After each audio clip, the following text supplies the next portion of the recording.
Hi, this is Uday Kumar from Trade Zone Academy Private Limited, founder and CEO. இன்னைக்கு நம்ம ஒரு company பார்க்க போறோம். அந்த கம்பெனி எங்க யூஸ் ஆகுதுன்னா இன்னைக்கு கன்வர்ஷன் டைப் இருக்கிற வெஹிக்கிளுக்கு யூஸ் ஆகுது. நாளைக்கு எலக்ட்ரிக்கல் வெஹிக்கிள் வந்தாலும் யூஸ் ஆகும். அவங்களோட ப்ராடக்ட் எங்கெங்கெல்லாம் யூஸ் ஆகும்னா ஒரு எக்ஸாம்பிள் சொல்றேன் கேளுங்க. ஒரு பவர் விண்டோ இருக்கு. பவர் விண்டோ இருக்கிறதுல கண்டிப்பா இன்னைக்கு கன்வர்ஷன் டைப் கார்லயும் பவர் விண்டோ வரும். நாளைக்கு எலக்ட்ரிக்கல் கார் வந்தாலும் கண்டிப்பா வரும். செகண்ட் வைப்பர் இருக்கு. எலக்ட்ரிக்கல் கார் வந்தாலும் கண்டிப்பாக நமக்கு வைப்பர் தேவைப்படும். இன்றைக்கி நார்மல் கன்வர்ஷன் டைப்லேயும் wiper is a mandatory for any car. இப்போ அடுத்தது பார்த்தீங்கன்னா சீட் அட்ஜஸ்ட்மெண்ட்டு,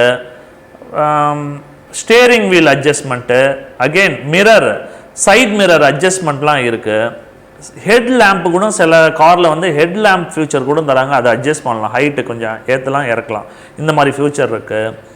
அடுத்து பார்த்தீங்கன்னா anti brake system. Anti brake system இன்றைக்கி ஏபிஎஸ்எஸ் அது மேண்டரி எல்லா கார்லேயும். அந்த காரில் யூஸ் பண்ணுற ஒரு மெயினான ஒரு காம்போனண்ட்டு.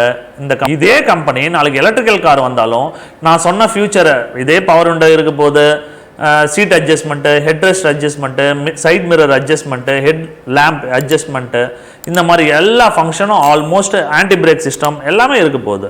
இதனோட ஃபங்க்ஷனாலிட்டி மாற போகிறதில்ல. இந்த கம்பெனிக்கு இன்றைக்கி இருக்கிற ஸ்கோப்பு அகெயின் எலக்ட்ரிக்கல் வெஹிக்கிள் வந்தாலும் நல்ல ஸ்கோப் இருக்குது இந்த கம்பெனிக்கு. இது நம்ம பார்க்க போகிற கம்பெனி என்னென்னா ஒரு ஆட்டோ ஆக்சிலரி கம்பெனி பற்றி தான் பார்க்க போகிறோம்.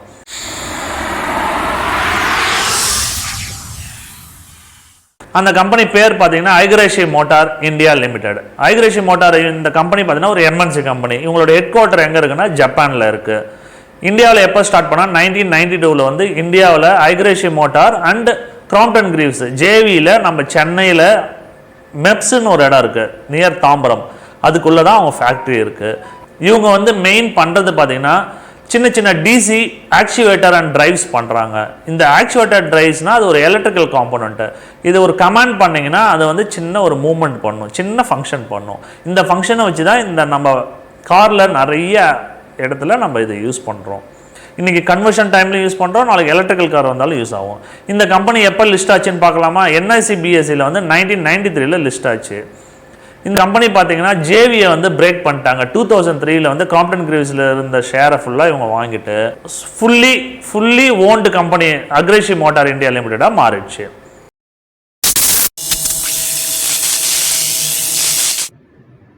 இப்போ கம்பெனியோட கரண்ட் சிஎம்பி பாருங்க.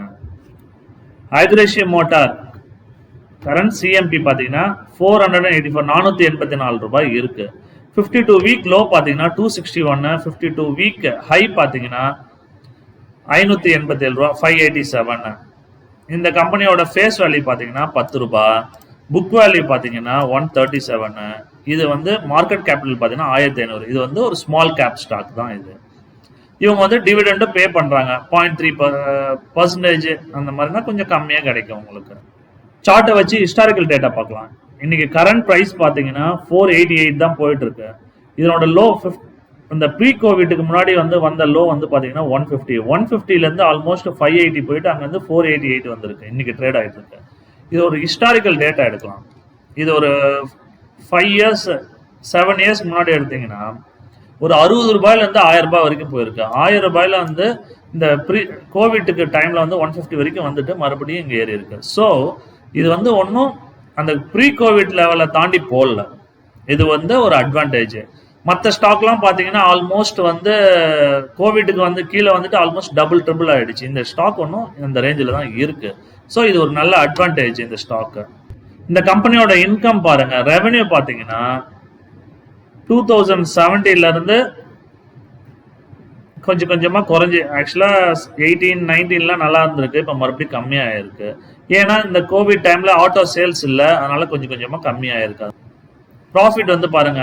Profit and loss before tax பார்த்தீங்கன்னா 113 அப்படியே கொஞ்சம் கொஞ்சமாக நல்லா இருந்தது. அதுக்கப்புறம் இப்போ 32 கோடி தான் சம்பாதிக்குது. ஸோ கொஞ்சம் கொஞ்சமாக கம்மியாக இருக்கு. இதுக்கு என்ன ரீசன் நம்ம பார்க்கணும். ரெண்டாவது இபிஎஸ் பார்த்தீங்கன்னா 2017 ஆல்மோஸ்ட் 24 rupees 30 rupees சம்பாரிச்சிருந்த ஒரு ஸ்டாக் இன்னைக்கு 18 கொஞ்சம் கொஞ்சமாக கிராஜுவலாக ரெடியூஸ் ஆகி இன்னைக்கு 8 rupees தான் வந்திருக்கு.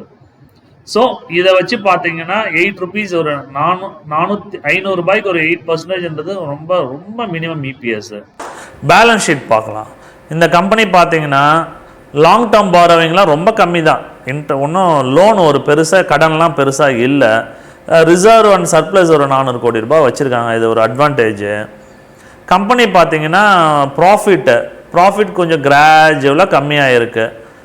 அசட்டும் பார்த்தீங்கன்னா கொஞ்சம் 18 விட கொஞ்சம் கம்மியாக தான் இருக்குது. ஸோ ஆல்மோஸ்ட் டெப்ட் வந்து 0 தான். ஒன்றும் பெருசாக டெப்ட் இல்லை கம்பெனியில். அட்வான்டேஜ் அண்ட் டிஸ்அட்வான்டேஜ் பார்க்கலாம் இந்த கம்பெனியில். அட்வான்டேஜ்னு எடுத்துட்டா இன்றைக்கி கன்வர்ஷன் டைப்பில் என்னென்னலாம் இந்த டிசி மோட்டர் சின்ன மோட்டரு, பட் அதனோட ஃபங்க்ஷன் எங்கெங்கெல்லாம் யூஸ் ஆகுதோ நாளைக்கு எலக்ட்ரிக்கல் கார் வந்தாலும் அங்கெல்லாம் அந்த ஃபங்க்ஷன் இருக்குது கண்டிப்பாக. ஸோ இந்த கம்பெனியோட ப்ராடக்ட்டுக்கு ஸ்கோப் இருக்குது. நாளைக்கு எலக்ட்ரிக்கல் கார் வந்தாலும் கண்டிப்பாக ஸ்கோப் இருக்குது. நான் சொன்ன எக்ஸாம்பிள் வச்சே நீங்கள் புரிஞ்சிருப்பீங்க. இந்த வீடியோ இனிஷியலில் சொல்லியிருந்தேன் பாருங்கள். Steering wheel adjustment, ABS brake system, again வைப்பருக்கு தேவையான water spray pump, again headlamp adjustment, power window, இந்த மாதிரி நிறைய இந்த மோட்டார் இவங்களோட மோட்டார் பார்த்தீங்கன்னா ஒரு 25 பிளேசஸில் வந்து யூஸ் ஆகுது இன் கன்வர்ஷன் டைப்பில். எலக்ட்ரிக்கலில் மேபி ஒரு 5-6 இடத்துல யூஸ் ஆகாது. பேலன்ஸு ஒரு 20 இடத்துல யூஸ் ஆகும் அவங்களோட மோட்டரோட ஃபங்க்ஷனு. கண்டிப்பாக இது ஒரு அட்வான்டேஜ். ப்ளஸ் டெக்னாலஜிக்கலி இந்த கம்பெனி வந்து ரொம்ப சவுண்ட் கம்பெனி. இவங்க factory not only in India, இவங்க வந்து சைனாவில் வச்சுருக்காங்க, அமெரிக்காவில் இருக்க கம்பெனி, ஜெர்மனில் இருக்குது. நல்ல சப்ளையர் ஃபார் குளோபலி எல்லா ஆட்டோ மேக்கர்ஸ்க்கும் இவங்க சப்ளை பண்ணுறாங்க. ஸோ டெக்னாலஜிக்கல் ரொம்ப சவுண்ட் கம்பெனி. ஒரு கஸ்டமர் ஒரு நீடுக்கு ஏற்ற மாதிரி இவங்க ப்ராடக்ட்டை வந்து இமீடியட்டாக டிசைன் பண்ணி இவங்க வந்து ப்ரொடக்ஷன் எடுக்கிற மாதிரி கேபபிள் உள்ள கம்பெனி. செகண்ட், இது வந்து கடனே இல்லாத கம்பெனி, டெப்ட் ஃப்ரீ கம்பெனி. சேல்ஸ் பார்த்தீங்கன்னா இந்த கம்பெனிக்கு ஆல் அரவுண்ட் த வேர்ல்டு வந்து இவங்களுக்கு மார்க்கெட்டிங் ஆஃபீஸ்லாம் இருக்குது. நல்ல சேல்ஸுக்கும் நல்ல என்ன சொல்லுவாங்க, நல்ல பொட்டென்ஷியல் உள்ள இவங்களோட ப்ராடக்ட்டுக்கு வந்து நல்ல சேல்ஸ் ஆகிறதுக்கு நல்ல பொட்டென்ஷியல் இருக்குது. டிஸ்அட்வான்டேஜ் பார்க்கலாமா? இப்போ வந்து டியூ டு பேண்டமிக் சுச்சுவேஷனால வந்து என்ன ஆகிடுது, காரோட சேல்ஸ் கம்மியாக இருக்குது. காரோட சேல்ஸ் கம்மியாச்சுன்னா இவங்களோட, ஏன்னா இவங்க ஒரு ஆட்டோ ஆக்சிலரி கம்பெனி, இவங்களோட ப்ராடக்ட்டு வந்து ப்ரொடக்ஷன் அண்ட் சேல்ஸ் வந்து கம்மியாக தான் ஆகும். இது ஒரு பெரிய மேஜர் டிஸ்அட்வான்டேஜஸ்ஸு. இபிஎஸ் பார்த்தீங்கன்னா இந்த கம்பெனியோட இபிஎஸ் பார்த்தீங்கன்னா ஒரு 5 இயர்ஸ் முன்னாடி 30 rupees ஏர்ன் பண்ணியிருக்கு பெர் ஷேருக்கு இபிஎஸ். இன்றைக்கி வந்து அதே இபிஎஸ் வந்து 8 rupees தான் வந்து ஏர்ன் பண்ணுது. இதுதான் என்னை பொறுத்த வரைக்கும் இது ஒரு மேஜர் டிஸ்அட்வான்டேஜாக நான் பார்க்குறேன். ரெவன்யூ கொஞ்சம் கொஞ்சமாக கம்மியாகிட்டு வருது. ஏன்னா என்னை பொறுத்த வரைக்கும் அதோட ரீசன் பார்த்தீங்கன்னா நவடேஸ் வந்து என்னென்னா மேஜர் வந்து இந்த பேண்டமிக் சுச்சுவேஷனில் இந்த ஆட்டோ சேல்ஸ்லாம் கம்மியாச்சு. ஸோ அதனால் இவங்களோட ப்ராடக்ட் வந்து சேல் வந்து கம்மியாக இருக்குது. அவ்வளோதான், அதுதான் என்னோட ரீசன்னு.